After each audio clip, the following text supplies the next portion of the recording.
Ever wondered why humanity seems to stumble over the same pitfalls time and again? Genesis 4 pulls back the curtain on this age-old struggle, revealing a sobering truth. The fall from grace isn't a one-time event, but a continuous journey.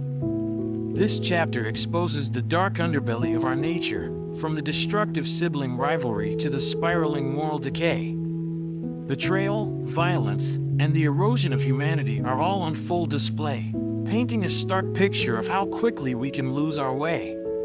But here's the twist: amidst the chaos and betrayal, there's a glimmer of hope. It's a powerful reminder that even when the world seems mired in corruption, there's always a chance for restoration. Genesis 4 not only tells us about the continual fall, but also hints at the possibility of redemption. Curious about how these ancient lessons apply to our modern lives? Stick around, and let's dive deep into the ongoing saga of humanity's fall and the flickers of hope that keep us moving forward. Then, no more delays, let's read the chapter together.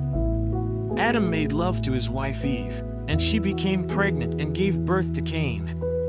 She said, "With the help of the Lord I have brought forth a man." Later she gave birth to his brother Abel. Now Abel kept flocks, and Cain worked the soil. In the course of time Cain brought some of the fruits of the soil as an offering to the Lord. And Abel also brought an offering, fat portions from some of the firstborn of his flock. The Lord looked with favor on Abel and his offering, but on Cain and his offering he did not look with favor. So Cain was very angry, and his face was downcast. Then the Lord said to Cain, "Why are you angry? Why is your face downcast?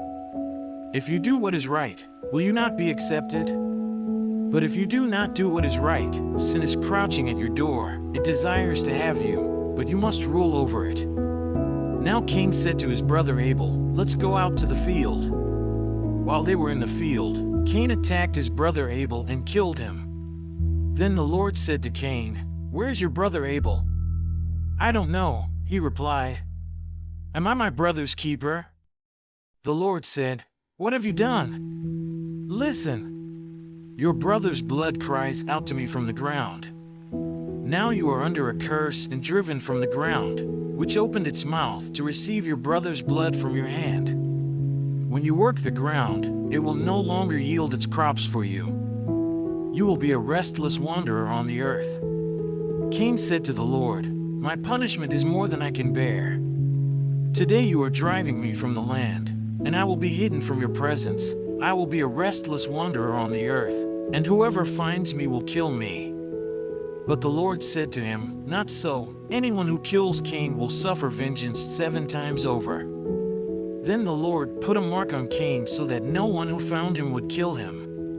So Cain went out from the Lord's presence and lived in the land of Nod, east of Eden. Cain made love to his wife, and she became pregnant and gave birth to Enoch. Cain was then building a city, and he named it after his son Enoch. To Enoch was born Irad, and Irad was the father of Mehujael, and Mehujael was the father of Methuselah, and Methuselah was the father of Lamech. Lamech married 2 women, one named Ada and the other Zillah. Ada gave birth to Jabal. He was the father of those who live in tents and raise livestock. His brother's name was Jubal. He was the father of all who play stringed instruments and pipes. Zillah also had a son, Tubal-Cain, who forged all kinds of tools out of bronze and iron. Tubal-Cain's sister was Naamah. Lamech said to his wives, Ada and Zillah, "Listen to me, wives of Lamech, hear my words. I have killed a man for wounding me, a young man for injuring me. If Cain is avenged 7 times, then Lamech 77 times." Adam made love to his wife again, and she gave birth to a son and named him Seth, saying, "God has granted me another child in place of Abel, since Cain killed him." Seth also had a son, and he named him Enosh. At that time people began to call on the name of the Lord. Let's say a quick prayer to thank the Lord for His word, wisdom, and redemption. But first, if you're ready to keep learning and growing, be sure to subscribe and turn on notifications so you don't miss out on the next deep dive into these transformative truths. Let's continue this journey together. There's so much more to explore and understand. Hey God, I just want to say thank you for the wisdom and insight we've gained from this study.